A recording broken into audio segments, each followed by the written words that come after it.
folks, so it's another bright and early morning at the weekend. Today we are going up to Clive's at Autotronix, so he's kindly opening up on a Saturday for us so we can go and dyno test the BBR 225 conversion, or the BBR cams and ITBs and other exhaust manifold and exhaust. So we've baselined it. It did 172 with the exhaust manifold and the exhaust. I think they tend to do about 175 normally on a dyno that standard cars do around the 156 to 160 area. So what's it gonna do? 225 conversion is obviously shooting for 225 horsepower. On the BBR dyno, this car did 222 horsepower, just slightly down, most likely due to the racing beat manifold rather than the BBR having slightly smaller primaries. So we shall see. My expectations, what do we think? I just can't get over the huge leap from 160 standard, or even the 172 that we had with the manifold and the exhaust. 172 up to 222. That's 50 horsepower. So my expectations on an independent dyno are perhaps down tuned a little bit. It just seems such a lot of power. It really does. I mean, the car drives well. It's when you're used to, sound like an idiot, but when you're used to genuinely fast cars, when you get in cars that aren't genuinely fast, you maybe lose a bit of sensitivity for them. So it's so hard to tell whether a car has picked up 30 horsepower, 40 horsepower, 50 horsepower. So we just don't know. That's why we test these things, isn't it? That's why we want to go back to an independent dyno that we've baselined on. And lots of MX5s go there and really see what the car's doing now. So we shall find out. But I think for the purposes of a good guess, because we all have a good guess, I'm going to go with 222 at BBR. I'm going to go 217 at Clive's at Autotronix. I think just a slightly more conservative number is my guess. But we shall see. We'll see what it does. In terms of what I'll be pleased with, what I'll be disappointed by, just don't know really. I think surely anything around 215 is good going. What are they? 160 to 215. That's 55 horsepower. I'm talking myself out of this here. It's just amazing what's possible with naturally aspirated, old school tuning in a modern way. 65, I'm talking myself out of this. I'm thinking 210 now. Let's see, 217, that's my number, and let's see what it does at Clive. So I'll do a little bit of filming on the dyno. Hopefully we'll have some success, and then I'll jump back in the car and let you know how it all goes and share the graph with you.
So we are back from the dyno.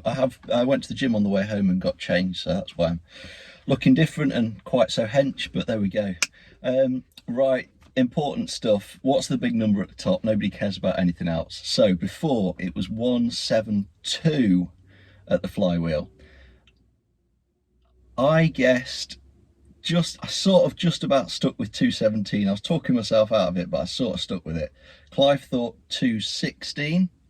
Scores on the doors, 212. So we were sort of right to be thinking a bit conservatively.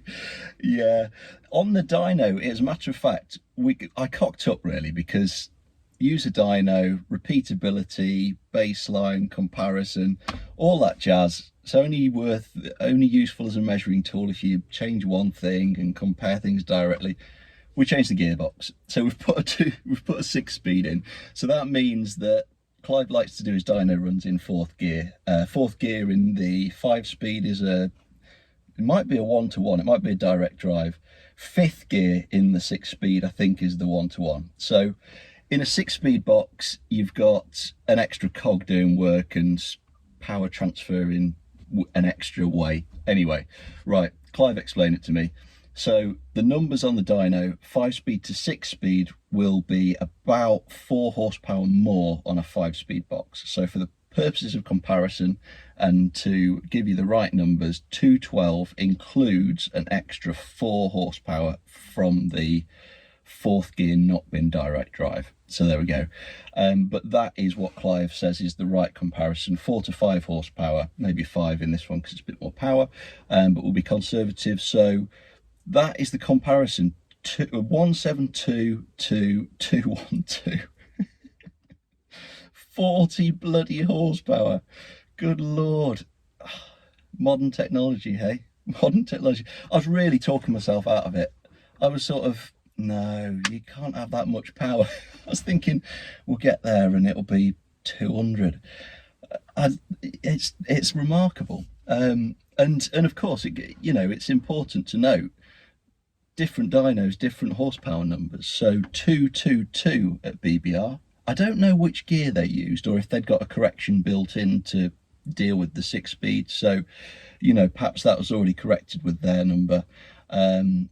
So yeah, it's different numbers, different dynos, and it shows the value of baselining. So you've got points of comparison, doesn't it?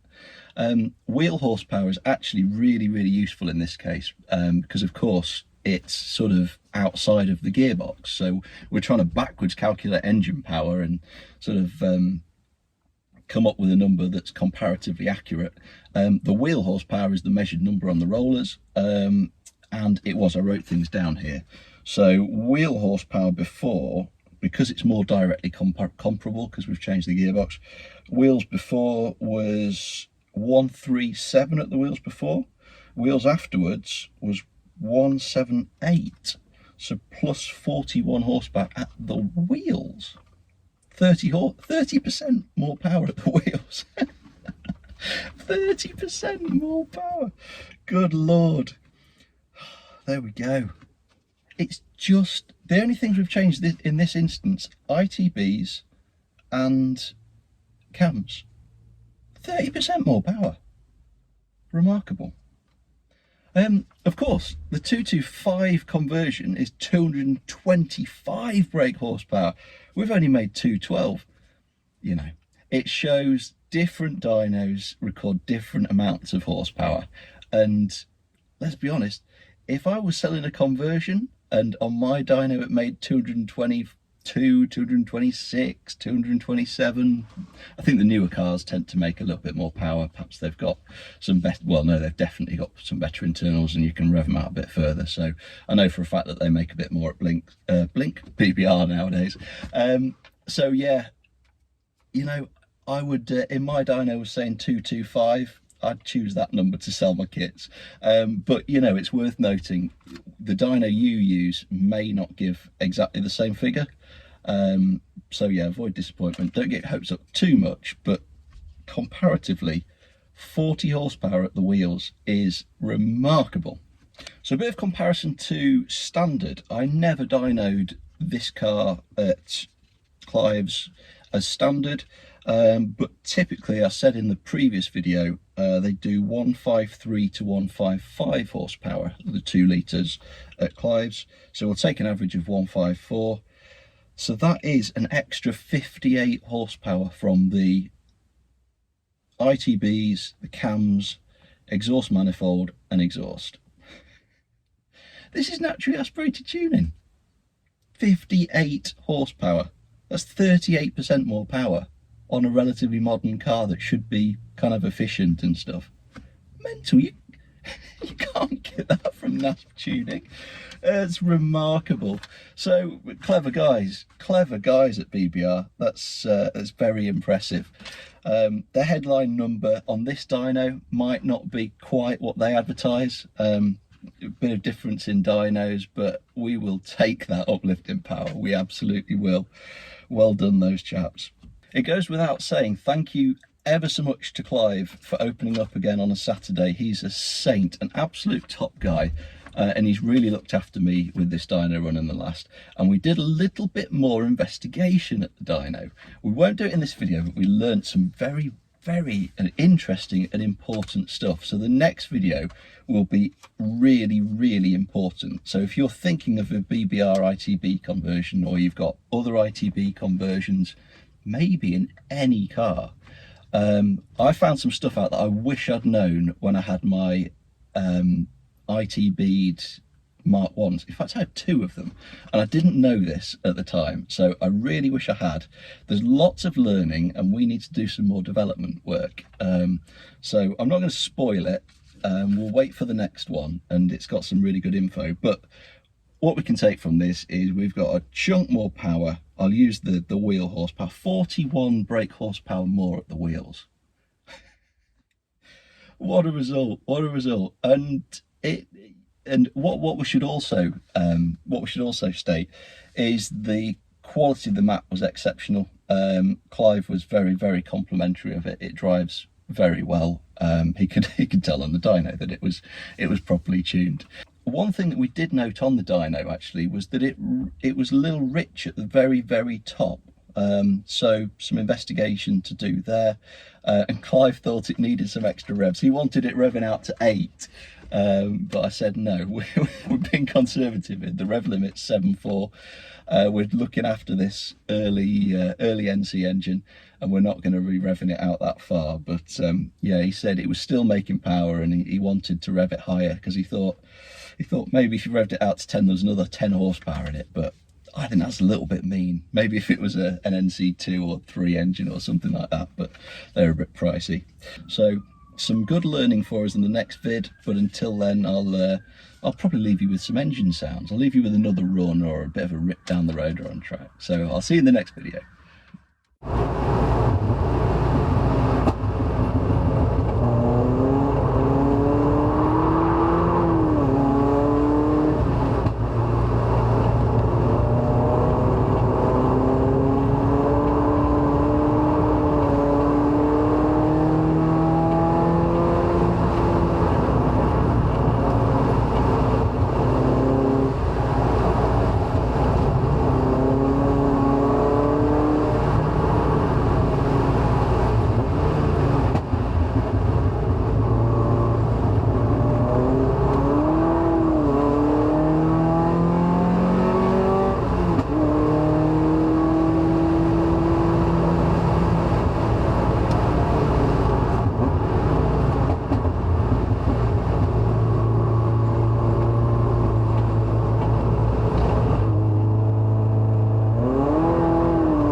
Fuck it, I'm going for it. I'm having it. First one's chocolate. Vanilla next. I'm fucked if they phoned me and told me the car's ready, aren't I? Got to get these eaten. Strawberry time. Pretty sure I can hear the MX5 on the dyno as well, so that's a good sign. Another strawberry. It's however they come out of the box, to be honest. And I can definitely hear it on the dyno, so that's a good sign. Mini milk whilst crossing the road. Chocky nosh. How much protein did you say in each of these, Will? I'm going to be looking like Arnold by the end of this. Pink and brown, bit rude. Two at once is really cold in the mouth, really cold. At this point, if Neil comes out and says the car's ready, I'm going to have to sort of say I'm in the middle of something here, mate. This is getting serious. Numero 11, that's elf in German. 12, cheers.